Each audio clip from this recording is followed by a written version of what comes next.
Hello, in today's class, we will study about the light reflection and refraction, lesson 10, part 6, class 10th science. Today's topic is refractive index. Refractive index, as told in the last video, sin I upon sin R is equal to constant and is equal to n. This constant n is called the refractive index of second medium with respect to the first medium. How we can explain this refractive index? Consider a ray of light traveling from the medium 1 into the medium 2. Let v1 be the speed of the light in the medium 1 and v2 be the speed of the light in the medium 2. As shown in the diagram, here medium 1 is taken as air and medium 2 is taken as glass. The light ray travel from medium 1, that is air, into the medium 2, that is the glass. Then the refractive index of the medium 2 with respect to the medium 1 is given by the ratio of speed of light in medium 1 and speed of light in the medium 2.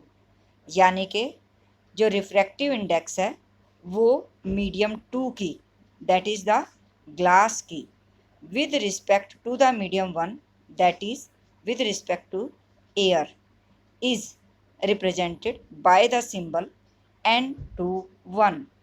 So n21 is equal to speed of light in medium 1 upon speed of light in the medium 2, or is equal to v1 upon v2. This n21 का मतलब है refractive index of medium 2 with respect to the medium 1 and is equal to, ये किसके equal होता है? Ratio of speed of light in the medium 1 divided by speed of light in the medium 2. This is also equal to v1 upon v2. क्योंकि medium 1 air है यहाँ पर और जो रे ऑफ लाइट है वो मीडियम 1 से मीडियम 2 में एंटर कर रही है, इसलिए जो रिफ्रैक्टिव इंडेक्स है वो मीडियम 2 यानी कि ग्लास की with respect to the medium 1 यानी कि एयर के साथ जो है वो सिम्बोलिकली n21 के द्वारा रिप्रेजेंट की जाती है. So n21 is equal to v1 upon v2 also, where v1 is the velocity of the light in medium 1 and v2 is the velocity of the light in the medium 2. This is also, we can say that n12 का मतलब क्या हुआ फिर? The refractive index of medium 1 with respect to the medium 2. Then n12 will be equal to, तो उस case में n12 क्या हो जाएगा? Speed of light in the medium 2 upon speed of light in the medium 1 is equal to v2 upon v1. इसको हम n12 के द्वारा अगर रिप्रेजेंट करना चाहें तो हम कहेंगे ये क्या है? द रिफ्रैक्टिव इंडेक्स है मीडियम 1 की with respect to the medium 2. Medium 1 air and medium 2 glass है. अगर हम एयर की जानना चाहते हैं रिफ्रैक्टिव इंडेक्स तो विद रिस्पेक्ट टू ग्लास और द मीडियम 2 क्या हो जाएगी? v2 upon v1, because light obeys the law of reversibility. तो इसलिए n12 किसके इक्वल हो जाएगा? Speed of light in medium 2 upon speed of light in the medium 1.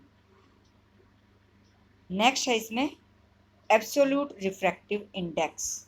Absolute refractive index क्या होता है? इफ मीडियम 1 इज वैक्यूम और air, the refractive index of medium 2 is considered with respect to the vacuum. This is called the absolute refractive index of the medium. अगर यहाँ पर एक medium vacuum या air है तो दूसरा जो होगा उसे हम खाली मीडियम कह सकते हैं, क्योंकि वैक्यूम और एयर के अंदर जो स्पीड ऑफ लाइट है उसे हम c कंसीडर कर लेते हैं। और हम जानते भी हैं स्पीड ऑफ लाइट जो एयर के अंदर होती है वो होती है 3 × 10⁸ मीटर पर सेकेंड। तो ये जो रिफ्रैक्टिव इंडेक्स होगी ये उस मीडियम की होगी जिस मीडियम के अंदर जो रे ऑफ लाइट है वो एयर से या कहो वैक्यूम से, क्योंकि एयर और वैक्यूम का जो स्पीड ऑफ लाइट है नियरली सेम होती है, तो इसलिए इसको हम कहेंगे absolute refractive index of the medium.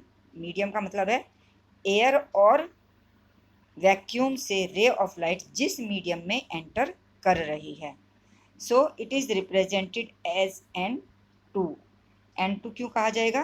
क्योंकि मीडियम जो है वो 2 है और मीडियम 1 यहाँ पर एयर या वैक्यूम है, तो इसको हम खाली N2 भी कह सकते हैं।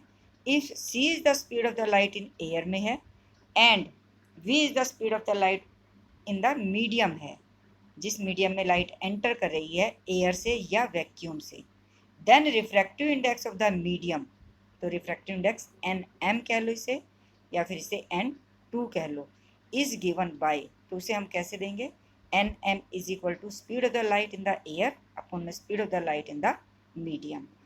और ये किसके इक्वल हो जाएगा? C अपॉन V के। क्यों? क्योंकि स्पीड ऑफ लाइट एयर में क्या है? C है और speed of the light in the vacuum medium क्या है? V है। इस एब्सोल्यूट रिफ्रैक्टिव इंडेक्स को हम खाली रिफ्रैक्टिव इंडेक्स भी कहते हैं। क्यों? क्योंकि ये सिर्फ उसी मीडियम की होती है जिसमें रे ऑफ लाइट एंटर कर रही है एयर से या वैक्यूम से। तो यहाँ तक ही करेंगे हम इस पार्ट 6 में।